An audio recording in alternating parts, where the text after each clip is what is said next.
ni tu. Nama pokok ni tu. Masuki pintu.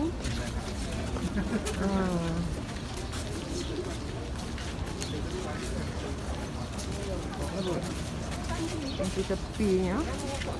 Depan dia tak bagi. Allah. Subhanallah.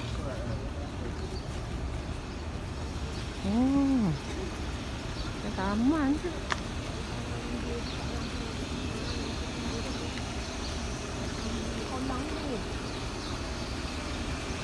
Ada ikan lagum dia. Ada ikan tu.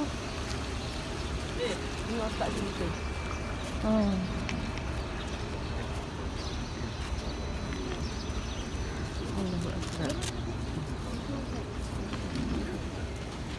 Okey. Terus belakang terus. Jemaah sekalian, kita hanya diberi waktu paling lama 10 menit. Jadi kita boleh masuk sini. Jadi jemaah yang lain belum boleh masuk. Ketika tadi berjumpa dengan dia, boleh kita buka pintu. Ada sebelah sini pun. 10 minit saja dibenarkan berada di sini. Tak pun tak ingat ya. Tak adil.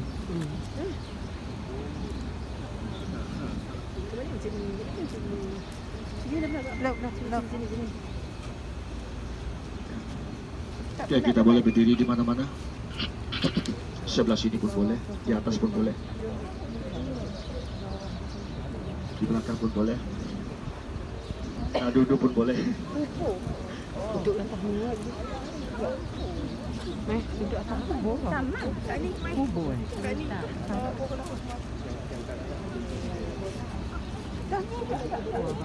Tak apa. Jadi insya-Allah.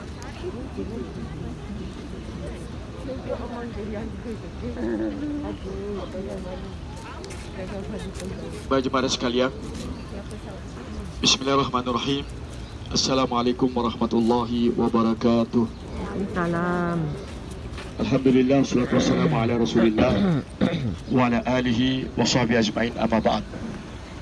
Pertama sekali, alhamdulillah, kita bersyukur dan berterima kasih kepada Allah kerana pada pagi hari ini kita sudah berdiri di dalam taman Rasulullah sallallahu alaihi wasallam. Syakifah Bani Sa'adah.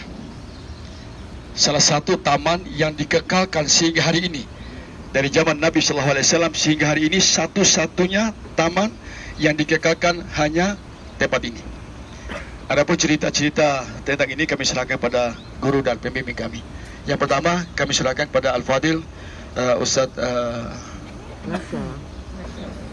Ustaz Haji Nasruddin. Silakan bercerita. Cari jauh.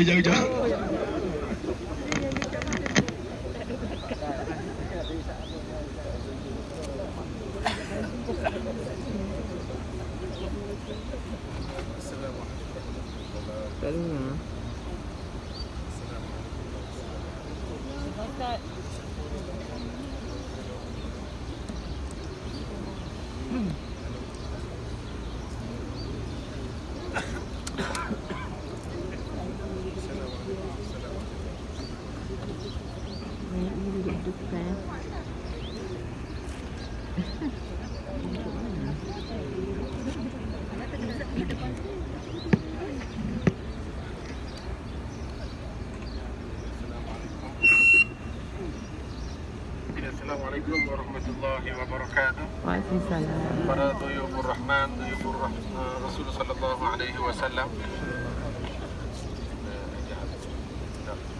Okey, alhamdulillah, bersyukur kita kepada Allah Subhanahu wa taala kerana di pagi ini kita berada di Sakifah Bani Sa'adah.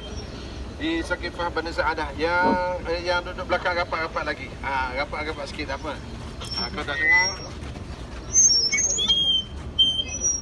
Boleh.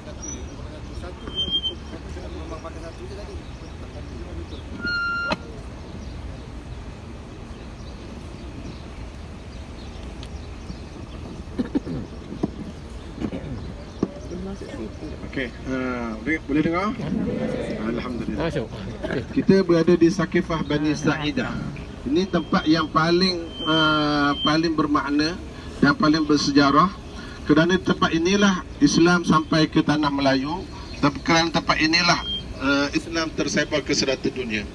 Pada tahun yang ke-10 hijrah Nabi SAW, Nabi telah pergi menunaikan fardu haji sebagaimana yang kita lakukan hari ini. Dan dalam perjalanan haji tersebut, Nabi beberapa kali beri hint tentang kewafatan Nabi. Masa itu Nabi berumur 62 tahun. Dalam perjalanan tersebut, Nabi pernah bersabda, "Khuzu anni manasikakum." Ambil daripada aku manasik haji kamu. Dan Nabi tambah lagi, kemungkinan selepas ini tidak ada lagi orang yang akan memberitahu kepada kamu. Kemudian Nabi berwukuf di Arafah. Semasa wukuf di Arafah, turunnya ayat Al-yawma akmaltu lakum dinakum wa atmamtu alaikum ni'mati wa raditu lakumul Islam madina. Pada hari ini aku sempurnakan agama bagi kamu dan aku redha dengan agama Islam itu sebagai satu agama. Kemudian Nabi melontar Jamratul Aqabah. Pada esoknya Nabi telah sembelih korban sebanyak yang dibawa sebanyak 100 ekor, tapi 63 sahaja Nabi telah sembelih. Itu hint menunjukkan bahawa Nabi SAW akan wafat pada umur 63 tahun. Kemudian selepas tu Nabi balik ke Madinah bersama dengan sahabat Nabi. Kemudian pada masa tu bulan Muharram, kemudian bulan Safar. Masa bulan Safar Nabi mula jatuh sakit. Dan saya pendekkan cerita sebab kita pendek aja ni masa. Kemudian Nabi semakin teruk, sakit Nabi semakin teruk sehinggalah saya ambil 5 hari sebelum kewafatan Nabi. Pada 8 Zulhijjah pada 8 Rabiul Awal. 8 Rabiul Awal ni pada hari Khamis. 8 Rabiul Awal, Rasulullah SAW mengimamkan solat di Masjid Nabawi, subuh, zuhur, asar, maghrib. Lepas maghrib Nabi balik masuk ke rumah dia. Masa tu Nabi dah sakit dah. Kemudian Isyak, Bilal azan. Apabila Bilal azan, maka Nabi SAW masa tu sedang sakit dan tidur. Bila Nabi tak keluar, Bilal pun pergi rumah Nabi dan minta izin nak jumpa dengan Nabi. Dia pun kejut Nabi. Nabi pun tanya, Nabi tanya Bilal, asallan nas, adakah manusia sudah solat? Lalu Bilal kata, nantazirunak, kami menunggu kamu ya Rasulullah. Lalu Nabi kata, pergi ambil air, aku nak berwuduk. Lalu bila pergi ambil air, kemudian bawa air tersebut, tiba-tiba dia tengok Nabi SAW masih lagi tidur. Lalu dia kejutkan Nabi. Lalu Nabi SAW bangun. Lalu Nabi kata, muru Abu Bakrin li imamis salah. Suruhlah Abu Bakar untuk menjadi imam salat. Saya ringkaskan. Kemudian Bilal keluar. Apabila Bilal keluar daripada rumah Nabi, sahabat tanya, mana kekasihku, kekasih kami? Lalu Bilal beritahu, Nabi sakit. Nabi tak mampu untuk bangun. Dan Nabi suruh Abu Bakar menjadi imam. Maka Abu Bakar telah menangis dan Abu Bakar telah menjadi imam. Itu kali pertama Abu Bakar telah menjadi imam. Kemudian pada 9 hari bulan Rabiul Awal, alhamdulillah ada belakang sini. Pada 9 Rabiul Awal, pada hari Jumaat, subuh Nabi tak keluar sehinggalah Isyak Nabi tak keluar. Nabi sakit. Kemudian pada hari Sabtu 10 Rabiul Awal, masa tu Nabi subuh Nabi tak pergi ke masjid. Kemudian waktu zuhur, apabila Bilal azan, maka Nabi SAW kata, hari ni aku mesti jumpa juga dengan sahabat-sahabatku. Maka Nabi telah masuk ke masjid. Apabila Nabi masuk ke Nabi beritahu kepada Aisyah, wahai Aisyah, panggil Sayyidina Ali. Lalu Sayyidina Ali mari. Apabila Sayyidina Ali masuk dalam rumah Nabi, lalu Nabi kata, wahai Ali, sub alayyal ma', mana siram atas kepala aku air. Maka Sayyidina Ali siram yang pertama. Kemudian Nabi kata, sub alayyal ma', siram lagi. kemudian siram lagi sehingga 7 kali siraman, barulah Nabi rasa segar sikit, sejuk badan dia. Maka Nabi dipapah oleh Saidina Ali masuk ke dalam Masjid Nabawi. Masa tu sahabat dan Abu Bakar sudah solat.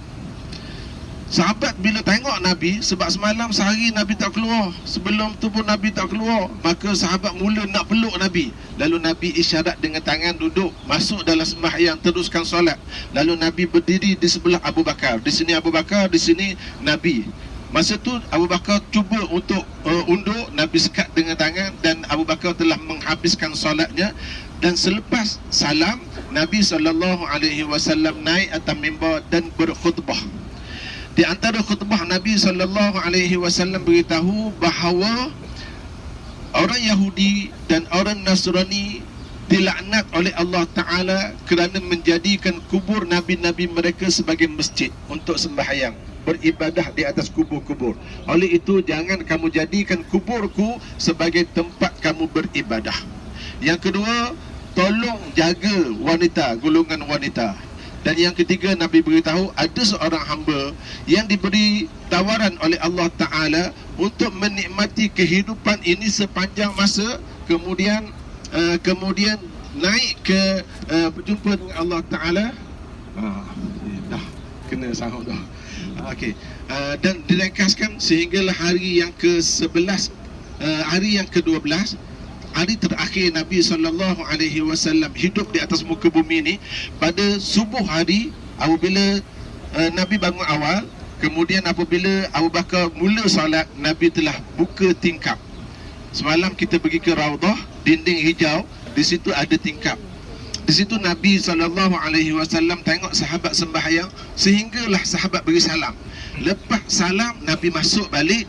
Kemudian waktu duha, malaikat Israel telah datang mencabut nyawa Nabi SAW.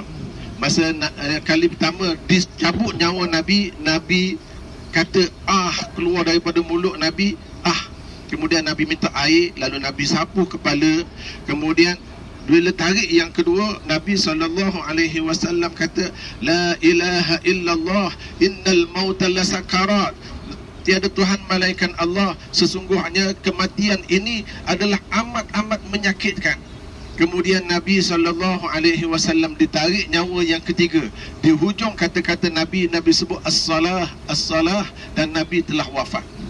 Di atas dada Sayyidina Aisyah radhiyallahu anha, dan air liur Aisyah telah masuk dalam mulut Nabi melalui sugi daripada yang diberikan oleh Abdurrahman, adik kepada Aisyah radhiyallahu anha.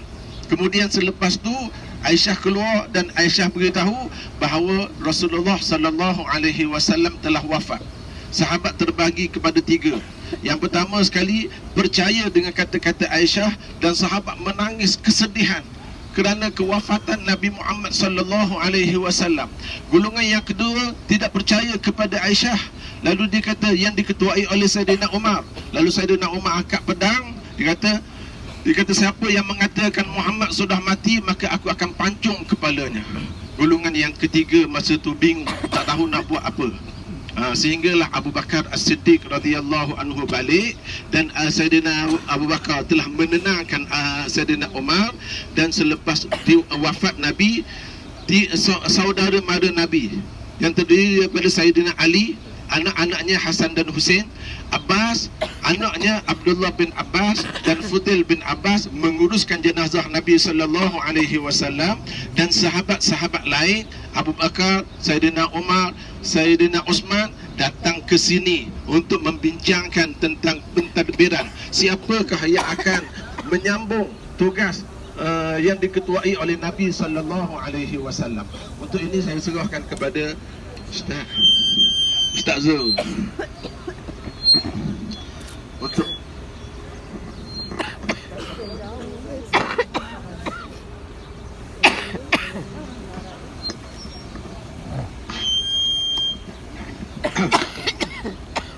A'udzubillahi minasyaitonirrajim. Bismillahirrahmanirrahim. Alhamdulillahirabbil alamin. Wassalatu wassalamu ala asyrafil anbiya'i wal mursalin wa ala alihi wa sahbihi ajma'in.